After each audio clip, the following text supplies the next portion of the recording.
Hello friends, welcome back to my channel. তো আমি পিয়ালি তোমাদের জন্য নিয়ে চলে এসেছি আরও একটা নতুন ভিডিও। তো সকলে কেমন আছো? আশা করছি ভালো আছো, আমিও খুব ভালো আছি। তো আরও একটা নতুন ভিডিওর সঙ্গে তোমাদেরকে স্বাগত জানাচ্ছি। আর এখন হচ্ছে সকালবেলা, আজকে একটু তাড়াতাড়ি উঠে গেছি কারণ আজকে বাড়ি যাব 10:30টার ট্রেনে যাব। এখন বাজে 8:30। তো আমি এখন স্নান করতে যাচ্ছি, স্নান করে এসে রেডি হব। ব্যাগপত্র সব গুছিয়ে নিয়েছি, এই যে ব্যাগ গুছিয়েছি, দুটো ব্যাগ হয়ে গেছে, একটা ব্যাগ নিয়ে এসেছি, দুটো ব্যাগ হয়ে গেছে। তো চলো স্নান টান করে রেডি হয়ে আবার তারপরে কথা হচ্ছে। তো এই যে রেডি হয়ে গেছি আর এবার বেরিয়ে যাচ্ছি। তো ব্যাগ দুটো নিয়ে আয়, তুই রাস্তা অব্দি তো নিয়ে আয়।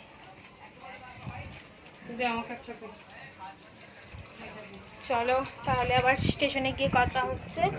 এও রেডি হয়ে গেছে, আসলে গেঞ্জি পরে নিয়েছি, গরম লাগছে তাই। চলো আবার পরে কথা হচ্ছে। তো আমরা স্টেশনে এসে বসে রয়েছি। অন্যদিন স্টেশনে আসি দৌড়াতে দৌড়াতে, ট্রেন মিস হয়ে যায় কিংবা আসি সঙ্গে সঙ্গে ট্রেন থাকে। আর আজ আধা ঘন্টা হয়ে গেছে, আধা ঘন্টা হয়ে গেছে, এখনো ট্রেন নেই। মানে এতটাই তাড়াতাড়ি চলে এসেছে। 10টা 19 বাজে, 10টা 34-এ ট্রেন।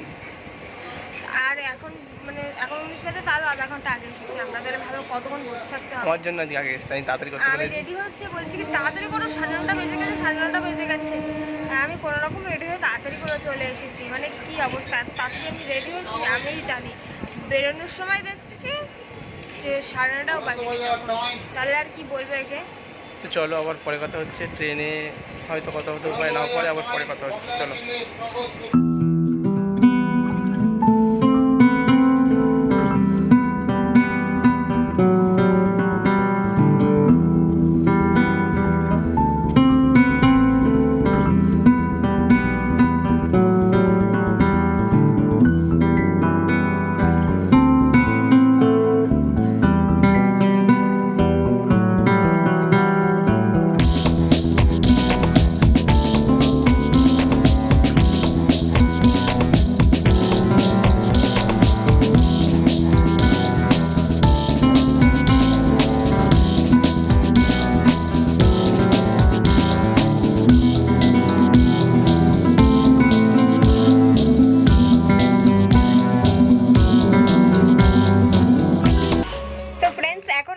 বিকালবেলা আর আমরা এসেছি কালকে। তোমরা আগে যেইটুকু ব্লগ দেখলে সেইটুকু হচ্ছে কালকের ব্লগ।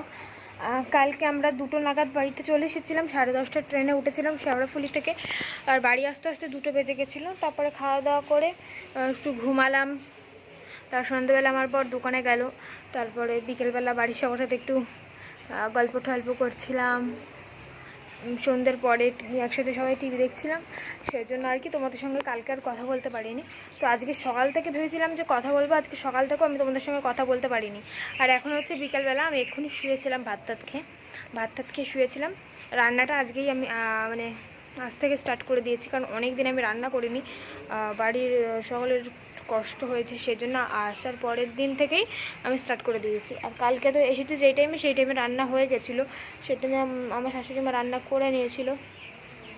তারপর আসার পরেই গরম গরম ভাত পুরো খেয়ে নিলাম। আর আজকে আমি রান্না করে নিয়েছি। আর আজকে প্রচণ্ড গরম পড়ছে, একদম অসম্ভব গরম। মানে সেজন্য আজকে রান্না করেছি আমড়া দিয়ে টক ডাল, পটল ভাজা, আলু ভাজা আর পাঁপড় ভাজা করেছি। গরমে বেশি কিছু করিনি, শুধু টক ডাল। মানে টক ডালতে গরমে আর কি অনেকটা ভাত খাওয়া যায়, পেট ভরে ভাত খাওয়া যায়, সেই জন্য করেছি টক ডাল আজকে। আর আমার বর নিচে শুয়ে আছে ঘরে। আর ভাবলাম উপরে এসেছি যখন একেবারে কাপড় টাপড়গুলো তুলেই রেখে যায়। সে স্নান করে মেলে দিয়ে গেছিলাম।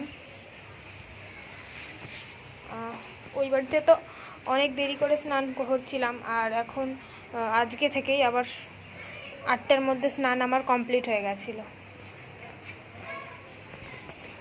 আজকে 8টার মধ্যে আমার স্নান হয়ে গেছিলো। তারপরে সকালে খাওয়া দাওয়া করে একটু বসলাম, বসে ঠসে মানে বাসন টাসন মেজে বসলাম। বসার পর তারপরে আবার দুপুরে রান্না ঠান্না করলাম, রান্না ঠান্না করে ভাত টাত খেয়ে বাসন মেজে তারপরে একটু শুয়েছিলাম। তারপরে তোমাদের সঙ্গে এসে এখন সাথে কথা বলছি। তো চলো নিচে যাই আর আমার বরকে বলি যে উঠে পড়ো। মানে ও ঘুমায়নি, ঘুমাচ্ছে না, তাও বলে দিই চলো বাইরে একটু বাইরে ঘুরে তারপরে চলে যাবে দোকানে, তাহলে ফ্রেশ ভাব লাগবে। চলো নিচে গিয়ে আবার কথা তো হচ্ছে। এখন হচ্ছে রাত্রিবেলা, বিকালবেলা তোমাদের সঙ্গে কথা বলেছিলাম, বিকালবেলা কথা বলার পরে সন্ধ্যাবেলা আর কথা বলতে পারিনি তোমাদের সঙ্গে, কারণ বুঝতেই পারছো কালকে এসেছি, পুরো ঘর অগোছালো রয়েছে। যে জামা কাপড়গুলো নতুন নতুন সব ওই বাড়ি থেকে নিয়ে আসলাম সেইগুলো সব সব ঢুকিয়ে ঢুকিয়ে রাখলাম, সেই জন্য আর কি সন্ধ্যাবেলা তোমাদের সঙ্গে কথা বলতে পারিনি। আর এখন রাত্রিবেলা আমাদের খাওয়া দাওয়া হয়ে গেছে, আর খাওয়া দাওয়ার পরে এখন চলে এসেছি শুতে। আর শোয়ার আগে আমার বর ফটো ফ্রেমে ফটো লাগাচ্ছে, তো তোমাদেরকে দেখাচ্ছি, যেটা জন্মদিনে আমি গিফট পেলাম আর কি ফটো ফ্রেমটা, তো সেই ফটো ফ্রেমে ছবি লাগাচ্ছে। তোমাদেরকে দেখাই, সব ছবিগুলো বার করেছি, কোনোটাই মাপের হচ্ছে না, এই ছবিটাও মাপের হচ্ছে না, ফটো ফ্রেমটা লাভের মতন, তো কোনো ছবি মাপের হচ্ছে না, এই যে তলার দিকে ফাঁকা হয়ে যাচ্ছে। আর এইগুলো সব আড়ে আড়ে ছবিগুলো রয়েছে, এইগুলো এইগুলো একটাও খাপে বসছে না। কাটছো? এ বাবা, এত সুন্দর ছবিটা কেটে দিচ্ছ কেন? মাই গড, মেপেছো তো ঠিক করে? কি করলো? কি করলে? এই যে এই পাশ থেকে বেরিয়ে রয়েছে এই কোনায়,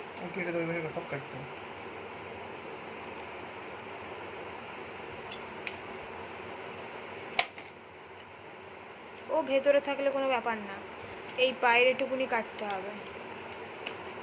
তো চলো বন্ধুরা, সেটিং করুক আর আমি টাটা করে নিচ্ছি। অন্য ব্লগে তোমাদেরকে এটা দেখিয়ে দেবো, পুরো এটা ঠিকঠাক করার পরে দেখিয়ে দেবো, আর কোথায় রাখবো সেটাও দেখিয়ে দেবো তোমাদেরকে অন্য ব্লগে। তো সকলে ভালো থেকো, সুস্থ থেকো এবং আমার পাশে থেকো। চলো আজকের জন্য টাটা, নতুন ব্লগে তোমাদের সঙ্গে আবার দেখা হচ্ছে।